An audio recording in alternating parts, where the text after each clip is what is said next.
What time is it, Mr. Schmidt? It's time for school. Oh, it's May 5th already. What happened to May 4th? That was Star Wars Day. It was. May the 4th Yeah. be with you? Yeah, it was a holiday. Oh, it was. Yeah. Well, for a lot of people. Well, for everybody that is doing the independent study packet, at least, it was. Yeah. It was an official holiday, folks. Yeah. No work on Monday. Unless you were doing the online packet, right? Yeah. The online one, you know, I guess it's not a packet. The virtual learning, yeah. they had activities for May the 4th. Yeah. But our packet did not. I know. Whatever. I even went online and checked again to make sure, and yep, they didn't have anything for May the 4th. We don't care, do we? Got a day off. Yes, that's all that matters around here. Besides that, my class is working on their state report, so doesn't matter. Anyway. But now, get to work. Mm-hmm. Hey! That's not fair. I'm just saying, get to work, people. All right, so you're supposed to be reading for 20 minutes a day. I know darn well you better be reading for more than 20 minutes because you have a lot of free time on your hands. And I know that you can find something interesting to be reading right now. Okay, super coolicious. And then we are, says questions and answers about the ocean, pages 22, 23. Read aloud the first 2 pages of the section together, alternating paragraphs. Ask your child to explain how the sun's energy is absorbed and transferred through animals. Well, one thing that I remember without looking at the passage, because we can't read it. And we're going to have to blur out the words so we don't violate the copyright. Yeah, so we can't read the passage to you. One thing that I know is that when it gets very warm, you know, the concrete gets really hot. You think, wow, it's really super hot. Well, the ocean absorbs a great deal of the heat itself. And when the ocean absorbs a lot of that heat, it has an effect on the plants that live in the ocean, algae, seaweed, and you know, even if plankton. If you guys, any of you have a fish tank, you know you have to keep the water at certain temperatures for the life that's in your fish tank. Yeah. And that's why they sell thermometers to measure the temperature. Yeah, if it gets too hot or too cold, it affects your plants. So, needless to say, the plants and the animals that are living in the ocean have to adapt to the rising and lowering temperature. Yeah.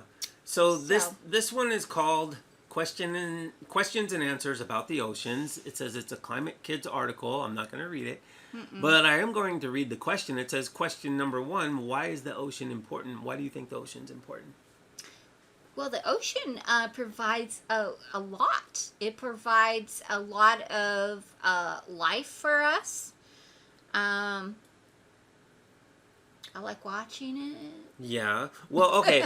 All the fresh water that we have, obviously the ocean is not fresh water, but that's where our fresh water comes from. Yes, it definitely. Because the sun evaporates water from the ocean and it goes up into the atmosphere and then condenses and comes back down as precipitation. So that's a very important reason. Yeah. Yeah, exactly. Yeah. Then it's pure. Yeah. Unless it gets contaminated in the air. Yeah. But also there's lots of food, lots of cultures depend on the ocean for, well, pretty much every culture almost. Yeah. Unless maybe some desert cultures don't, but lots of cultures depend on the ocean for food. The animals that live in the ocean depend on the ocean for food. So, and it also has a huge impact on weather. Absolutely. Yeah. Absolutely. Yeah. Okay, so let's look at question 2. How does the ocean soak up energy? Well, the ocean, as we just said, it absorbs a lot of the extra heat from the sun. So it helps us by taking in that extra heat. Yeah. Yeah. Got anything else, Dad? Well, I see that they say that the top portion of the ocean absorbs lots of heat. It doesn't absorb it down low, obviously, right? Anybody that has a pool knows if you go out and you stick your foot in the pool, the top feels pretty warm, but boy, you jump into it, it's like, whoa, it's especially cold. if you go in the deep end. Yeah, the deeper you go, the colder it is because the top part of the water absorbs a lot of the heat from the sun. Right. Yeah, which affects the plant life and the creatures that live in the ocean. Yeah. And so if there's global warming, that impacts the sea ice that lots of organisms depend on. I know in the article they mentioned krill and the other organisms that depend on krill for food. And the sea ice also affects mammals like polar bears and seals. Yeah. Penguins definitely affects the penguins. Yeah. Anything that's living in the ocean. Yeah. Yeah. And this little microscopic life, I'm not going to blur out the picture, plankton as seen under an optical microscope. So it definitely affects the plankton too. Yeah, the plankton, the plankton, don't they like the colder water? Well, I'm sure they like a certain temperature. Yeah. And if it's the krill that like the colder water. And That's the plankton, they'll depend on, it says, it does say if the ocean gets too warm, then the plants and animals will have to adapt to it or die, and if they cannot adapt to it, then they're just going to die. Yeah, very true. Yeah. Okay, that's sad. But we can see that we have a life cycle here. Everything is dependent on something else in order to survive, and their survival means lunch for somebody else, unfortunately. And, I just want to mention this. I mean, okay, so that's one big here, ugly fish. that looks like a shark or something maybe. It has a fin on the back. Yeah. But what in the world is that giant fat fish with big teeth? I mean, that looks like Maggie without legs. That is a weird looking fish. Oh my goodness. Yeah. Big. I would not want to meet up with that thing. No. Okay. Let him have it. Let's go to writing. Okay, so write a diary entry about your favorite kind of weather.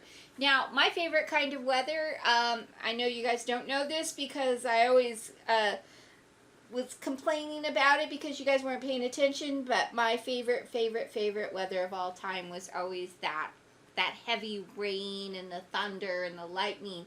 It always made me feel comfortable. I always enjoyed that weather. Yeah, unless you're outside and there's lightning near you.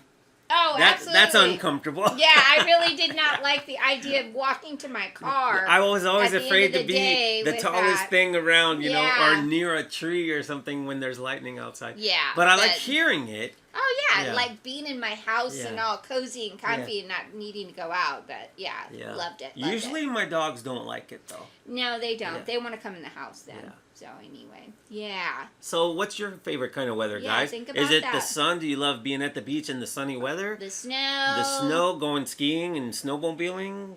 Yeah. Some of you guys, I know you tell me you just go and look at the snow, play in the snow a little bit. Not necessarily something big like skiing. So, write an entry about your favorite kind of weather. And maybe, hopefully you guys, don't just write, my favorite kind of weather is blah. And then tell us why. Come on. Give us a story. Give us your fifth graders. Tell us about an experience you've had in that kind of weather. Absolutely. Yeah. Okay. And then subject verb agreement. The subject and verb in a sentence must agree. A singular subject takes a singular verb. A plural subject takes a plural verb. The girl swims in the pond. Paper boats float nearby. Okay, so for each sentence, write yes if the subject and verb agree. Write no if they do not agree, and then write the sentence correctly. So, Mr. Schmidt, what do you think about the first one? My friends and I does a lot of activities. Well, I would think about the different ways you could say does. It's really talking about doing something, right? So my friends and I do a lot of activities. That sounds better to me than does. I agree with that. So I'm going to come down here and I'm going to say no. That is not correct. And so we can rewrite that. My friends